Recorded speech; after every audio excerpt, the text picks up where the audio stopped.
Köszöntjük a kedves televízió nézőket, a következő percekben egy nagyszabású pécsi sporteseményről láthatnak összefoglalót. K1 küzdősportgála a Lauber Dezső sportcsarnokban. Természetesen a mérkőzések mellett egy picit jobban megismerkedhetünk magával a sportággal, és nem vagyok itt egyedül a közvetítő állásban. Nagy tisztelettel köszöntöm a PTE Peac RFC edzőjét, és egyébként a sportág egyik népszerű alakját, Horváth László Fülest, akivel együtt fogjuk végignézni itt a mérkőzéseket. Köszöntelek! Szervusz Tamás, köszöntöm én is a nézőket, és hát nézzük az első mérkőzést. Így van, Novotny Bence, a Baranya Kempó HSE versenyzői, illetve Hárságyi Roland, a PTE Peac RFC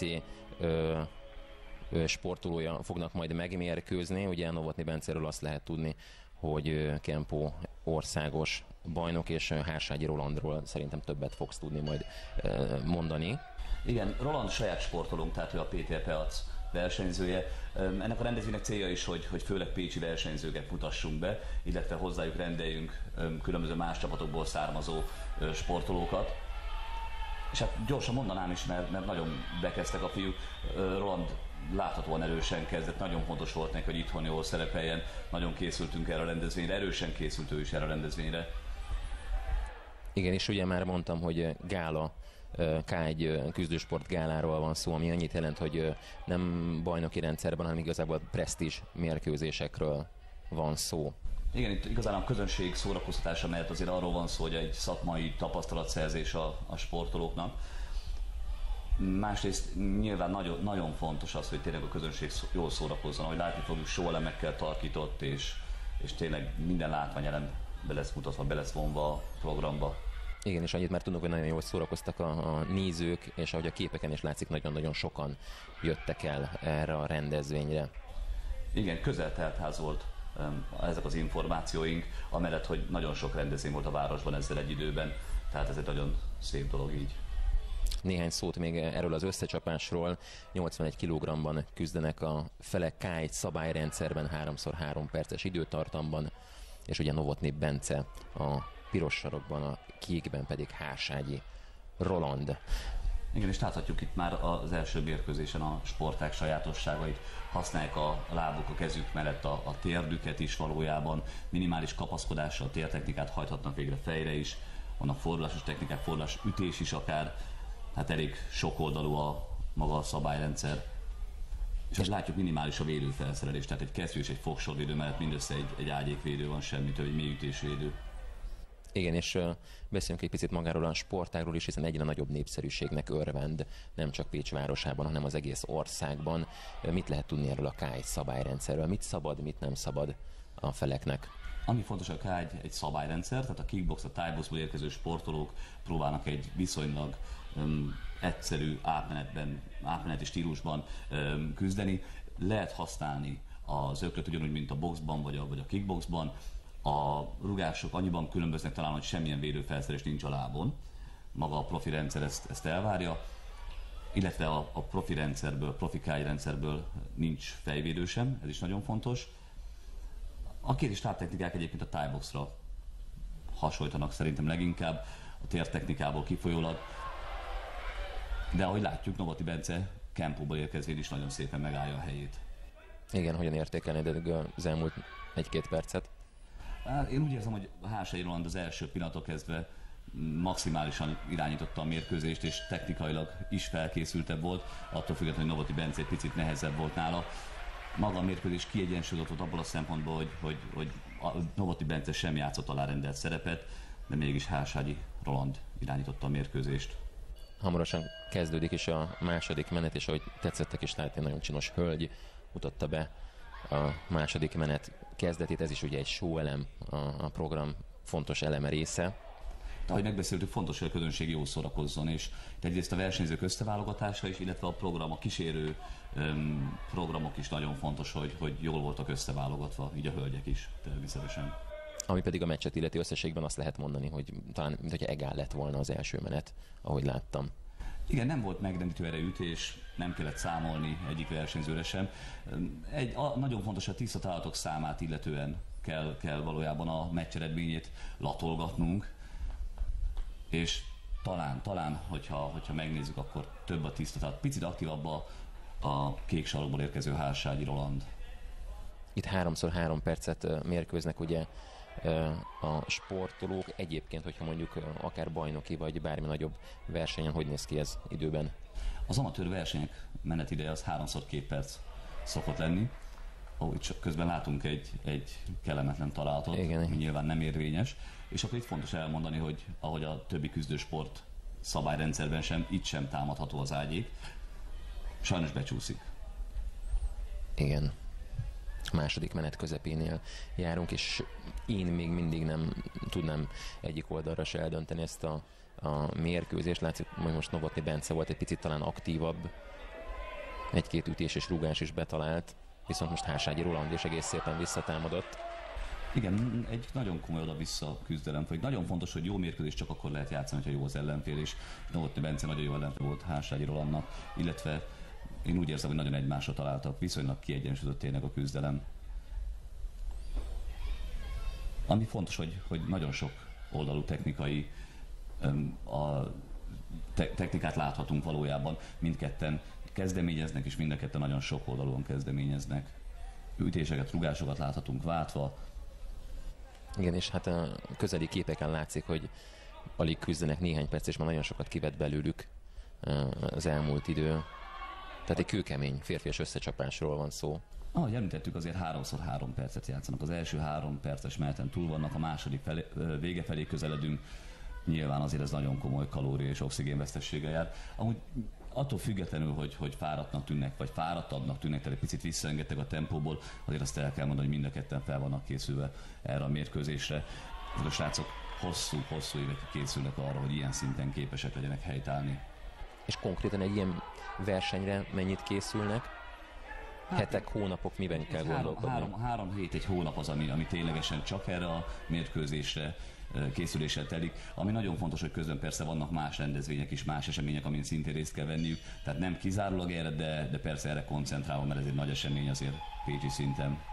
Vége a második menetnek, hamarosan érkezhet a harmadik etap, és eddig tényleg Hárságyi Roland volt talán egy picit aktívabb, de ami természetesen a vége elszámolásnál eldől, hogy melyik fél nyert. Mennyire veszik egyébként komolyan ezt a presztízs csatát? Mennyire fontos számukra egy ilyen mérkőzés, vagy ez csak egyfajta edzésnek tekintik versenyzők?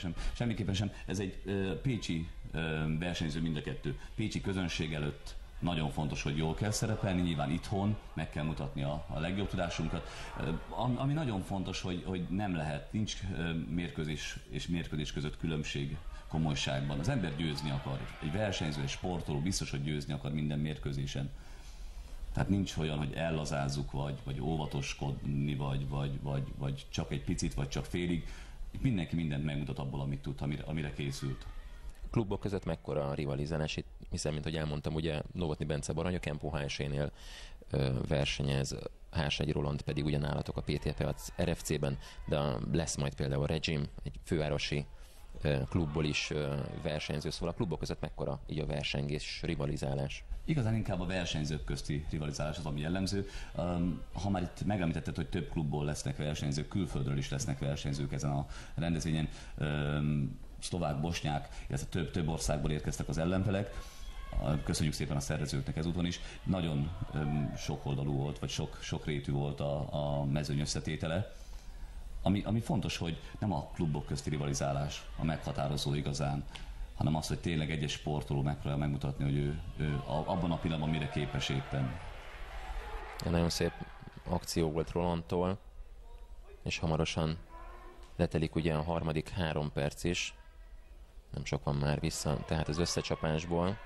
A pontozóbíróknak komoly dolguk volt, figyelniük kellett, mert tényleg kiegyensúlyozott volt, nem volt egyértelmű fölény egyik oldalról sem.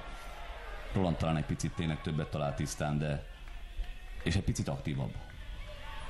Igen. Ismét becsúszott egy érvénytelen, szabálytalan technika, sajnos előfordul. Ettől függetlenül, illetve ezt leszámítva nagyon sportszerű mérkőzés volt. Bírónak nem volt igazán sok dolga, nem voltak csúnya kapaszkodós jelenetek, földre rángatós, vagy nem voltak sportszerűtlen technikák. Folytatódhat tehát az összecsapás. Fontos azért elmondani, hogy sokat kivesz az emberből egy ilyen ágyéktámadás, illetve egy ilyen becsúszott, szabálytalan technika. Igen, és persze azért hozzá kell tenni, hogy itt szándékosságról szó nincsen. Persze, ez nem feltételezhető, hogy sajnos becsúszik, illetve lecsúszik az alább. Mert azért tényleg látszik, hogy sportszerű mérkőzésről van szó. Adódik egyébként a versenyzők felkészültségéből is, tehát tudnak szépen sportszerűen dolgozni, tehát nem csapkodást, nem kapkodást folyik a szorítóban, tényleges technika használat van. És ettől függetlenül sajnos becsúsznak. Igen, mint ahogy most is láthattuk, ugye, a rossz helyen találta el Rolandot a Baranya Kempó HSE versenyzője. Beszéltünk ugye a felkészülésről. Mennyire magára a versenyre készülnek a sportolók, vagy mennyire készülnek fel az ellenfélből, a leendő ellenfélből? Sajnos az ellenfélből nem tudunk mindig felkészülni. Novotny Bencét sem tudtuk kielemezni, vagy nem tudtunk ilyen szinten készülni. Az az igazság, hogy van ilyen, amikor magas szinten már készülünk az ellenfél ellen. Itt konkrétan nem volt ilyen felkészülés. Véget ért a mérkőzés. És sima 3-0-ás eredménnyel Hárságyi Roland, a PTP Pac RFC versenyzője nyerte ezt a csörtét. Hogy mennyire nem csak egy laza gála mérkőzésről van szó, itt a versenyzők öröméből is látszik, akár a vesztes öröméből is, tehát nagyon fontos, hogy nem csak a győztes örült ennek az eredménynek. És már is itt a folytatás, a második mérkőzés. Tímár Miklós érkezik, a Regime versenyzője, ugye ez egy fővárosi klub, valamint Varjas Viktor, szintén a PTP Pac RFC. Igen, Tímár Miklós, ahogy mondta, pesti versenyző, komoly eredmény van már mögötte, B-kategóriás Muay Thai magyar bajnok, volt 2012-ben. Nagyon fontos, hogy egy picit talán kevésbé eredményes Varjas Viktor, a pécsi versenyző. A 6 mérkőzéséből 4 győzelemmel végzett. Én úgy gondolom, hogy teret kell adni a kicsit még feltörekvőbb, vagy még kezdőbb versenyzőknek is. Itt Varjas Viktor személyében egy ilyen pécsi feltörekvő versenyzőt láthatunk majd. Úgy érzem, hogy a bíró személyét is érdemes megemlíteni. Jorcsák József, 5 danos kickboxmester vezeti a mérkőzést. Ő maga is számtalanszoros magyar bajnok, nagyon sok mérkőzés győztese. És el is kezdődött ugye az összecsapás. Egy picit talán, amíg belemelegednek a zöklőzők, beszélünk egy picit a PTP Pac RFC-ről. Hányan vagytok klubon belül, hány fiatalt edzesz? Én is sok sportolóval foglalkozom, de nagyon fontos, hogy 4 edzővel dolgozunk, és ez azt jelenti, hogy külön kis klubocskák vannak a nagy anyaegyesületen belül. Ez azért fontos csak, mert igazán ők nem találkoznak egymással edzéseken, teljesen külön dolgozunk, mindenkinek saját utánpótlás nevelése, saját felnőtt, saját hobbi csapata van, tehát hogy pontosan számszerűen mennyien vagyunk a klubban, ezt így nem is tudnám megmondani, egyre többen szerencsére, egyre többen. Nagyon sokan ki is jöttek természetesen a saját rendezvényünkre, és hát a szurkolás ott a helyszínen hallható volt, hogy egy-egy sportot mennyire támogatott a közönség, pont ezért, mert kint voltak a klubjából érkező versenyzők, ugye főleg a pécsieknél volt megoldható. Igen, és ez a gála ugye maga több mint 3 órás volt, és most egy összefoglalót láthatnak erről az eseményről. Volt ugye itt 0. mérkőzés, gyerekmérkőzés, és nálatok is sok-sok kisgyerek jár edzésekre. Róluk is ezért beszéljünk néhány szót, hogy hány éves korban lehet elkezdeni. Igen, nagyon szépen köszönöm. Amellett, hogy a mérkőzéssel is egy picit törődünk, mert amellett, hogy tehát nagyon erős mérkőzés volt ám ez is, tehát mind a 2 sportolót nagyon kivette, mind a 2 odaadták magukat, láthatóan dolgoznak a győzelemért mind a 2-en, de igen, szóval visszatérve a gyerekekre, 8 éves kortól már foglalkozunk gyerekekkel, 7-8 éves korban már érdemes elkezdeni a küzdősportot, illetve el lehet kezdeni. Fontos, hogy a sportok megtartása egy elég komoly edzői feladat, nagyon korán kezdi, félő, hogy előbb-utóbb beleun. Tényleg nagyon komoly munka ez, de érdemes vele foglalkozni, mert igazán a gyerekekből lesz komoly versenyző majd. Itt közben szintén komoly technikai sokoldalúsággal dolgozó 2 sportot láthatunk, és nagyon kemény kis pofonok csattanak, illetve rugások most éppen Tímár Miklós részéről. Igen, most egy kicsit összekapaszkodtak a felek. Igen, szóval érdekes az, hogy ahogy mondtam, évekig készülnek esetleg sportolók, és ettől függetlenül nagyon sok úgy tűnik, hogy hiba. Nem hiba nyilván, hanem a helyzetek kiszámíthatatlanságában adódik egyfajta hát ilyen nem kiszámítható helyzet, rendszeresen összekapaszkodnak, különböző esések, kötélnek, kidőlések történnek, ami ahogy itt is láthatjuk, ugye nem így készültek, hogy háttal dolgoznak egymásnak, de sajnos ahogy az egyik helyezkedik, a másik helyezkedik, ez nem kiszámítható. Igen, azért itt is jó néhány ütés betalált már, és rúgás is, és vége is talán az első menetnek. Hogyan értékelnéd az első menetet? Hát én mondom, most én nem láttam egyiket sem jobbnak. Én úgy érzem, hogy adok-kapok volt, mind a két oldalról voltak találatok, jól végrehajtott technikák. Itt talán egy picit még nehezebb dolga lesz a pontozó bíróknak, mint az előbb volt. Igen, és tényleg a nüansznyi dolgokon is múlhat akár egy-egy menet eredménye. Igen, sajnos ahol ütnek, rúgnak, ott sajnos valakinek kapnia is kell, és egy-egy pofonnak az érkezése vagy találata az bizony eldöntheti egy meccsnek az eredményét. Folytatódhat a derbi, és itt is ugye 3x3 percet mérkőznek a felek, szintén 81 kg-os kategóriában, és ugyancsak K1 szabályrendszerben. Igen, itt láthatjuk, én úgy gondolom, megint csak a teljes K1 technikai repertoárt, kéz-láb kombinációkat hajtanak végre mind a ketten. Igen. Egyébként a közönségnek az aktivitásából is hallható az, hogy a gála mennyire volt sikeres. Igenis jelen volt a közönség folyamatosan. Én úgy érzem, hogy a mérkőzések versenyző vagy résztvevő jól voltak kiválasztva, tehát nem voltak nagy különbségek. A közönség is érezte azt, hogy tényleg izgalom van a szorítóban, nincsenek egyértelmű helyzetek. Igen, és azt is hozzá lehet tenni, ugye, hogy ezekben az órákban Pécset pezsgett a belvárosi élet, nagyon sok fesztivál volt, rendezvény, és még ezzel együtt is közel telt ház volt. Ez is talán mutatja, hogy mekkora népszerűségnek örvend a K1 a városban. Én úgy gondolom, hogy ahogy ennek a rendezvénynek célja is, próbáljuk megszerettetni a közönséggel, a pécsi közönséggel a küzdősport eseményeket. Úgy tűnik, hogy egész sikeresen, mert egyre többen vannak a rendezvényeken. Ez már a 4.-5. saját rendezésű eseményünk, és bárcsak a második konkrétan K1, hivatalos K1 rendezvény, de egyre többen vannak a lelátókon is szerencsére.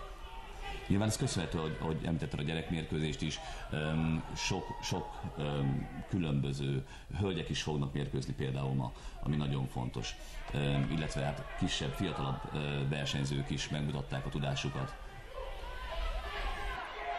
Igen, időközben a második menet vége felé járunk, és itt kicsit.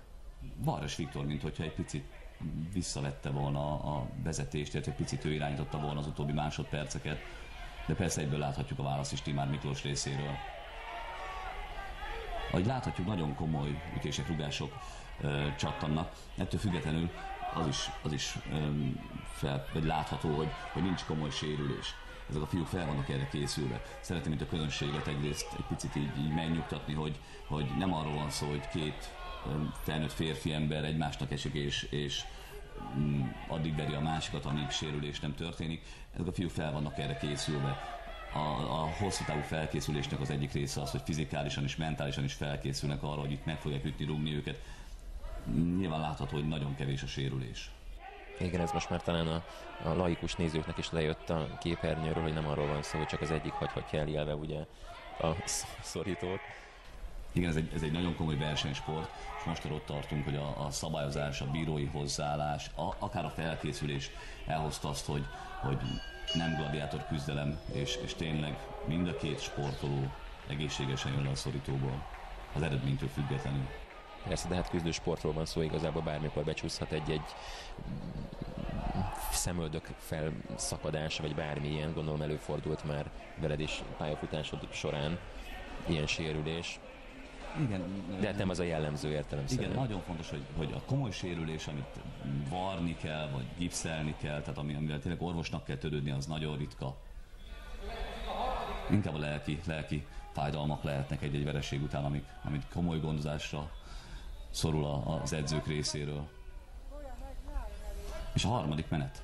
Igen. Úgy érzem, hogy eddig egy egész döntetlen közeli mérkőzés volt. Ahogy látom, ők is így gondolják, nagyon belehúztak, nagyon meg akarják mutatni a bíróknak, hogy melyikük érdemesebb a győzelemre. Igen, az imént egy földrevitelt láthattunk, de ezért nem jár pont. Nem, valójában az nem megengedett, de tehát sajnos a harc hevében történnek ilyen események.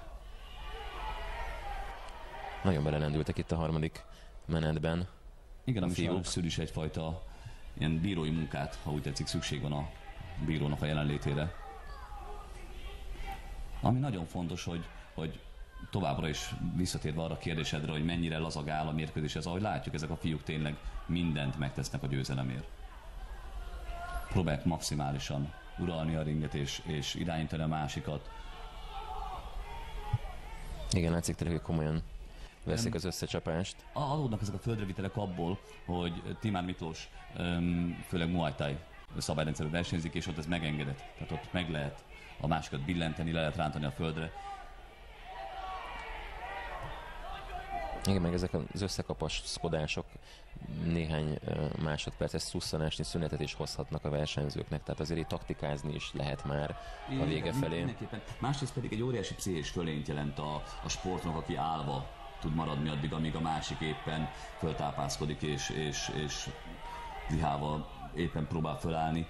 A bíróban is nyilván kelt egyfajta benyomást a földön fekvő ember, a közönségben is, tehát mindenképpen van egy ilyen pszichés része is, de hát ahogy mondod, tehát addig a másik pihen, amíg a földre került embernek föl kell állnia.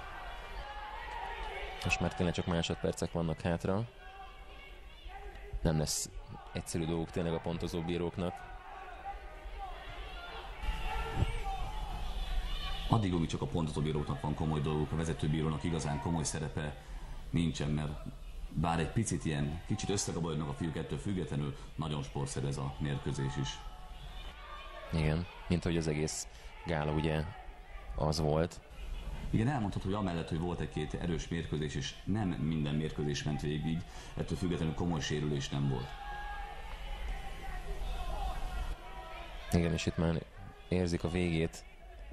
A sportolók újra a földre került. Igen, hát a fáradtsággal adódik egy ilyen probléma is, hogy nehéz már összpontosan arra, hogy éppen az ember hogy áll, vagy éppen hogy mozdul a szorítóban, és adódnak ilyen kis hibák, hogy megcsúszik, felborítják. Itt egy picit már, mint hogyha érvényesülne az erőfölénye, Timár Miklós erőfölénye, látható egy picit ő irányít, ő hajtja végre ezeket a kis földreviteleket, kis borításokat is. Egy picit a pécsi versenyző Varjas Viktor így azt hiszem fizikálisan maradt alul igazán, nem technikailag, inkább fizikálisan. Megláthatjuk szintén, ő is nagyon elégedett azzal, hogy végigment a mérkőzés, és egy színvonalas mérkőzést nyomta.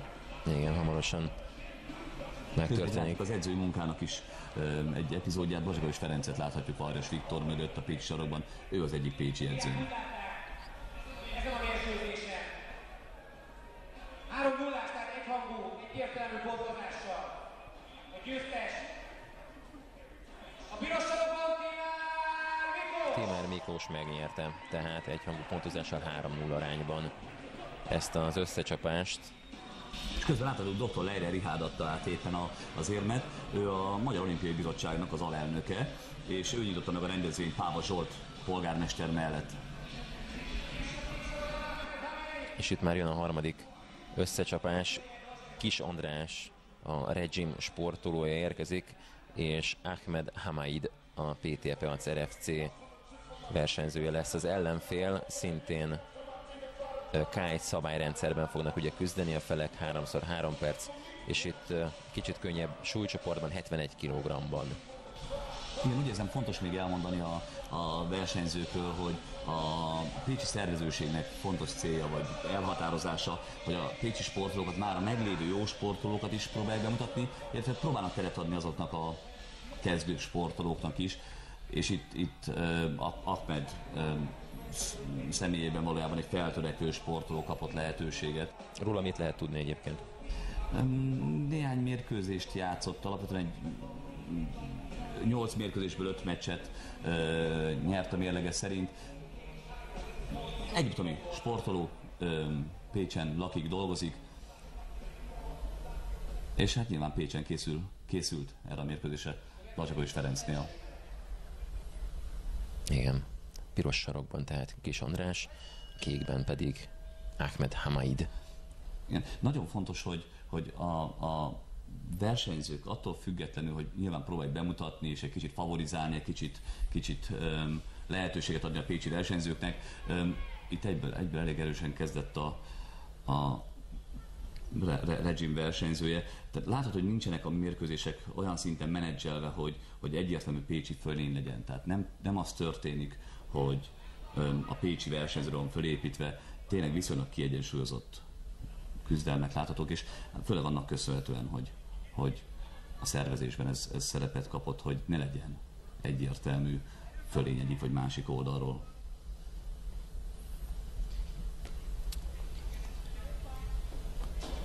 Egybe visszatámad Kis András.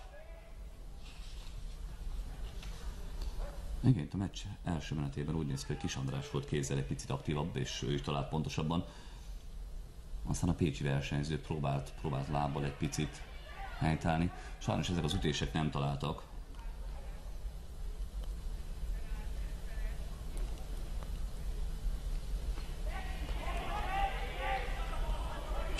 Rúgásokkal kombináltak mind a ketten. Sajnos látható, én úgy érzem egy picit a Regime sportolójának a rutinja, egy picit már a távolságtartásban, illetve a technikai pontosságban is egy picit már látható az, hogy nagyobb rutinnal rendelkezik, az a térdugás is nagyon jól volt időzítve. De ahogy láthatjuk, Ahmed mindent megtesz azért, hogy helytálljon a szorítóban. Igen, az imént sikerült már nem beszorítani a sarokba, de jól lépett ki Kis András. Igen, a távolságtartás, a technikai pontosság miatt a taktikai szerep, ez nagyon-nagyon fontos, és ő nagyon szépen tartja a távolságot. Pont annyira mozdul el, hogy pont ne legyen található, ő vissza tudjon támadni. Azért persze oda-vissza csattanak a pofonok, mind a ketten kapnak. Itt is kiegyenlítetten indul az első menet.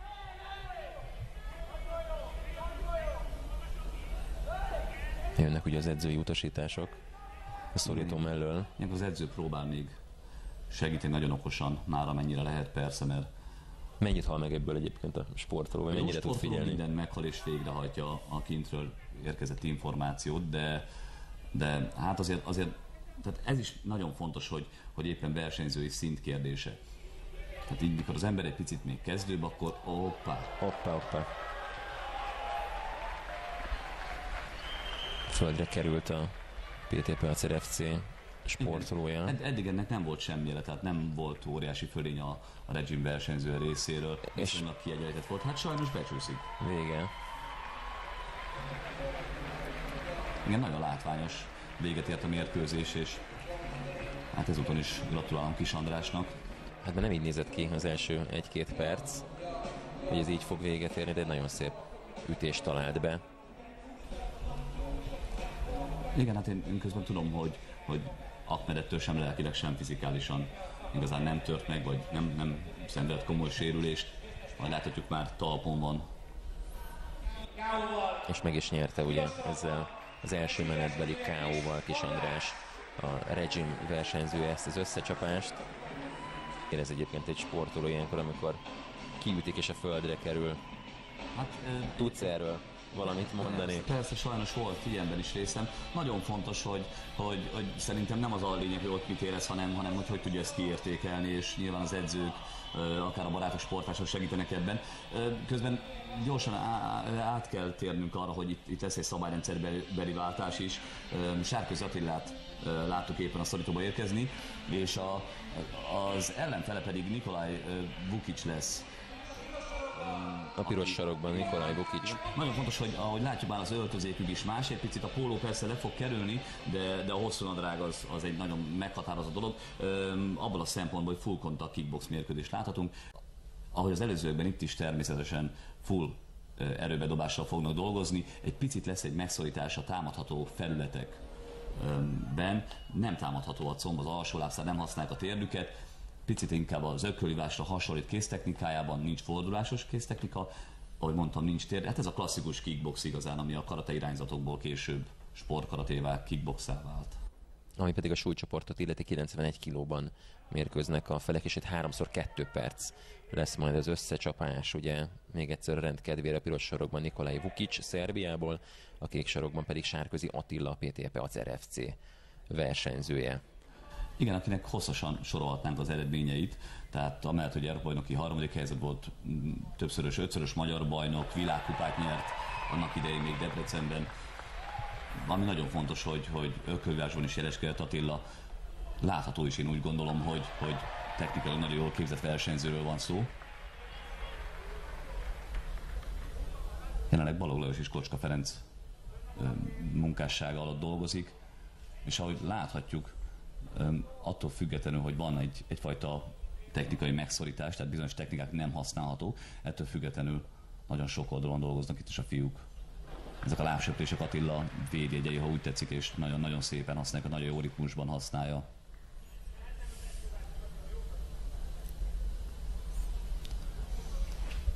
Persze itt egy kicsit Attila érdemei kiemelése mellett el kell mondani azt is, hogy ismét egy jó ellenfélre találtunk, vagy talált.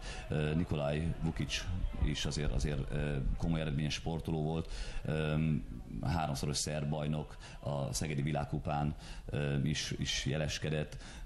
Nagyon fontos, hogy a jó ellenfél válogatás egy meghatározó feladat vagy célkitűzése a szervezőknek.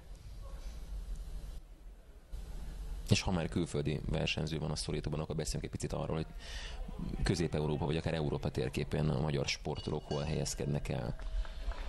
Nyilván a klubok közti rivalizálásról is így sem lehet egyértelműen, én úgy gondolom, hogy országok közt különbséget tenni, bár nyilván vannak országok, ahol egy picit nagyobb támogatást, erősebb támogatást élvez a sport és a küzdősport is, de én úgy gondolom, hogy ahhoz képest, hogy Magyarországon a küzdősport elismertségért, bár harcolunk, még nem tartunk ott, hogy igazán komoly támogatás legyen. Ahhoz képest nagyon szépen, és persze muszáj nekem, mint minden szentnek egy picit így magam felé görbíteni a dolgot. A pécsi versenyzők kiemelkedőek az országos mezőnyben. Nagyon sok már eredményes sportolónk van. Itt akár Sárközi Attiláról is beszélhetnénk. Ő évekig azért 81 kilóban az országban magyar válogatott volt, és nagyon fontos, hogy nagyon sok pécsi sportoló mellette még, aki akár országos, akár nemzetközi szinten megállja a helyét. Igen, Sárközi Attila ugye már rutinosnak mondható így a küzdősport életben. Hát az, aki akár 10 évvel ezelőtt kilátogatott a rendezvényeinkre, illetve a pécsi küzdősport életrendezvényeire, Sárközi Attilával akkor is találkozhatott. Ő már akkor is, hát közel 20 éve dolgozik full contact kickbox rendszerben. Ezért is van az, hogy a KAI szabályrendszerű gálához képest itt most full contact kickbox mérkőznek. Ő alapvetően ebben a stílusban nőtt föl. A 3x2 perc is annak köszönhető, hogy a versenyzők ezt vállalták.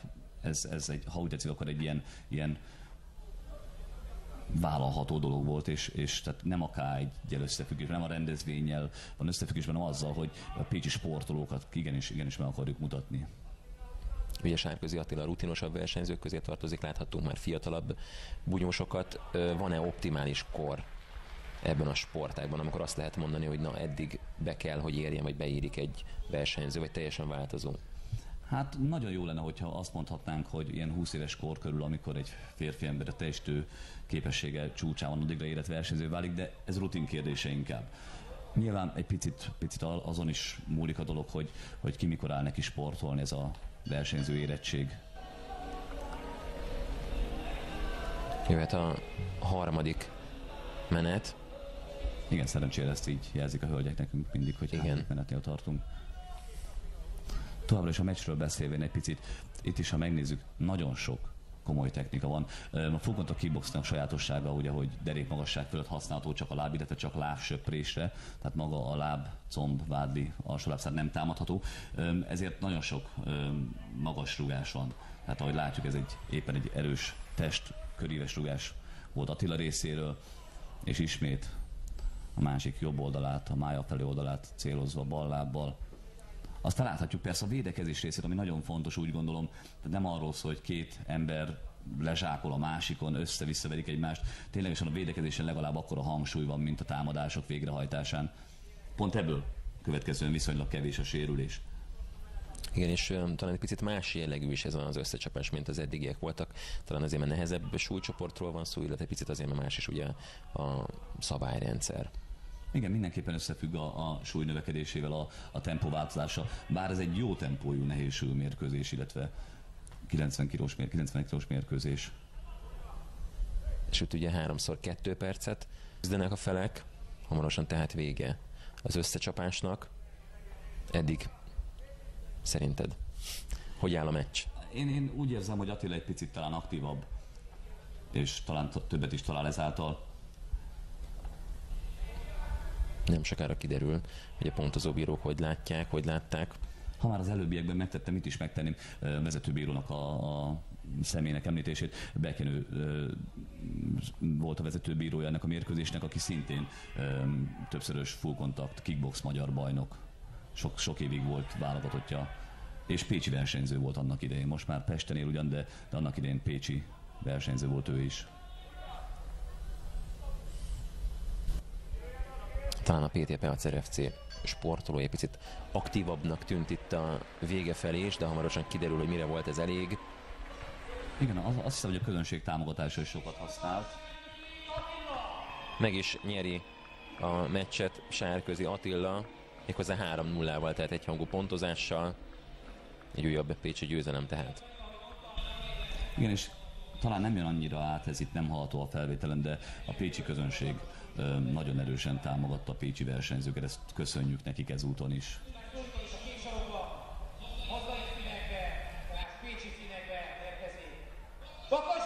Bakacs Dezső a következő összecsapás egyik résztvevője, PTP Acer FC színeiben fog majd küzdeni. Hát Dezsőről is lehetne már mit mesélni, ugye egy nagyon-nagyon tehetséges sportolóról van szó. Igen, az az igazság, hogy fiatal kora ellenére, még csak most múlt el 18 éves, már számtalan felnőtt mérkőzésen is túl van. És közben megérkezett az ellenfele is, Tudor Buzea, Romániából, aki Szűcs Barnabásnak a sportolója, aki majd egyébként a gála főmérkőzésén fogja megmutatni tudását. Hát itt akkor megemlítettem azt is, hogy román sportolók is részt vettek a rendezvényen, többen is. Minden rendben van. Vezetőbíró ellenőrzi a szerelést. Igen, nagyon fontos a biztonságos, az épp védőfelszerelés, így akár a kesztyű is. Mi az, amit ilyenkor néznek egyébként? Hogy mennyire jó állapotú a kesztyű. Ezek ilyen szponzori kesztyűk alapvetően, tehát itt ilyen probléma nem merül föl, de a bírónak meg kell nézni, ellenőriznie kell, illetve ahogy láthatók, megszagolta a kesztyűt, hogy bármiféle olyan anyagot tartalmaz, vagy olyan anyag van a kesztyűn, ami a másik számára ártalmas lehet, bemelegítő kenőcs, vagy bármi ilyesmi, ami esetleg a másiknak a szemébe kerülve esetleg problémát jelenthet.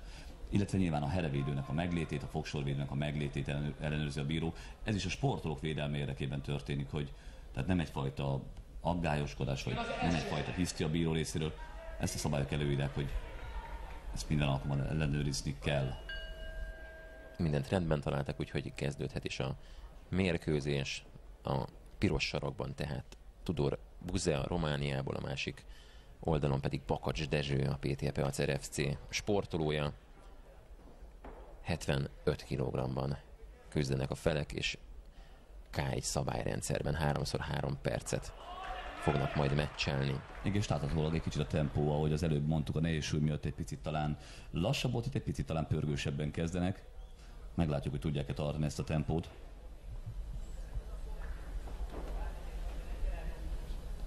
Belekezdenek tényleg rendesen. Hát a 75 kg-os súlyhatárból adódik egyfajta tempóbeli elvárás is. Nyilván itt azért sokkal gyorsabban dolgoznak, sokkal kevésbé a súly, inkább a tempó diktál. Igen, és a kontraszt az előző mérkőzés után látszik igazán, hogy mennyiben más jellegű ebben a súlycsoportban a mérkőzés. Az az igazság, hogy és ez még nem is a maximális tempó. Itt fontos, hogy azért a 3x3 percre be kell osztani az embernek az erejét, tehát nincs egyfajta darálós hajtás végig. Itt legalábbis ezen a mérkőzésen nincs. De itt is akkor előre fel van, gondolom, építve a menetekre, hogy mikor mennyit ad bele a sportoló, hogyan taktikázik. Van egy Mint edzők kérdeznek. Igen, van egyfajta taktikai elképzelésünk, persze sok minden közre játszik, tehát azért a másiknak a tempójához is igazodni kell, tehát nem lehet saját tempót játszani, hogyha a másik nem hagyja. Sok minden közre játszik. Egyébként Dezső egy picit beteg volt a mérkőzés előtt, egy picit azért is visszafogottabb, nem tudta ő sem, nem tudtuk, hogy pontosan milyen tempót képes hozni végig, ezért egy picit beosztással élt, egy picit lassabb, mint a tőle megszokott tempó. Azért nagyon bravúros, fordulásos toló rugással azért oda piszkált a másik pocakere, ez nem sikerült talán. Mondtad, hogy több edző is dolgozik ugye nálatok. Dezsőt te edzed? Igen, Dezső csak az én csapatomban dolgozik. Ettől függetlenül dolgozgatunk együtt másokkal is nyilván a különböző edzőmérkőzéseken, de szakmailag nálam készül. Igen, nagyon büszke is vagyok rá természetesen. Nagyon komoly munkája van abban, hogy technikailag ennyire összedetten tud dolgozni. És említettük, hogy nagyon fiatal még Dezső. Egy évben általában hány komolyabb megmérettetés vár rá? Komolyabb megmérettetés valójában 2-3 nagy meccs van. Akár egy ilyen gála lehet itthon, de akár Európa-bajnokság vagy világbajnokság éppen amelyik abban az évben van. 12-15 meccset tud játszani egy-egy évben. Ez a statisztika általában lehetne egy picit több. Törekszünk rá, igyekszünk több mérkőzést vállalni, de nagyon nehéz megtalálni megfelelő ellenfeleket is, illetve hát éppen érettségizik a fiatalember is. Nyilván ez is egy picit korlátozza ebben az évben az aktivitását, a versenyző aktivitását. Hát igen, a tanulás sem elhanyagolható. Itt még az első menetben úgy gondolom, hogy fej mellett haladnak, tehát nem érezni különösebb, egyértelmű fölényt, bár Dezső én azt hiszem egy picit többet talált. Igen, de azért érezhetően kicsit visszafogottabb, talán a betegség miatt is nem rontott rá egyből az ellenfelére. Fizikálisan mit tud még a másik, tehát azért oda kell figyelni arra, hogy nem szabad előni a puskaport az elején. És van, hogy egyébként így a meccsek ideje alatt változtattok a taktikán, érezvén, hogy esetleg mire képes az ellenfél? Igen, mindenképpen, ahogy pont láttuk is, éppen a román versenyző Szűcs Barnabás próbálja taktikailag is nyilván egy picit. Látható egy tempóváltás így a második menet elején egyből, azt hiszem Szűcs Barnabás arra hívta fel a versenyző figyelmét, hogy egy picit hajtania kell, ami egy kicsit pörgősebbé teszi így egyből a második menetet. Arról a Szűcs Barnabásról beszélünk, aki a főmeccset fogja majd játszani. Nagyon fontos, hogy ő K1 Maxban mínusz 75 kg-ban a világélmezőnyéhez tartozik. Tehát ő egy olyan szintű versenyző, Romániában készül, ugyanakkor a Regime igazolt sportolója. Ő tényleg végigverekedte már magát a világélmezőnyén 75 kg-ban. Hoppá. Hát ilyesmi történik sajnos, igen, ez nem komoly technikai bravúr volt, csak megcsúszik a sportoló. Itt is egy ütés elég keményen betalált. Igen, itt talán már látható az, hogy Dezső egy picit összeszedte magát, és picit elkezdte játszani a saját tempóját.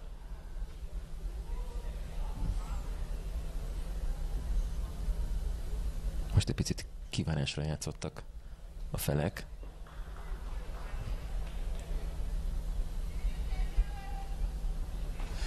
Nyilván mindenkinek más a fegyvertárába.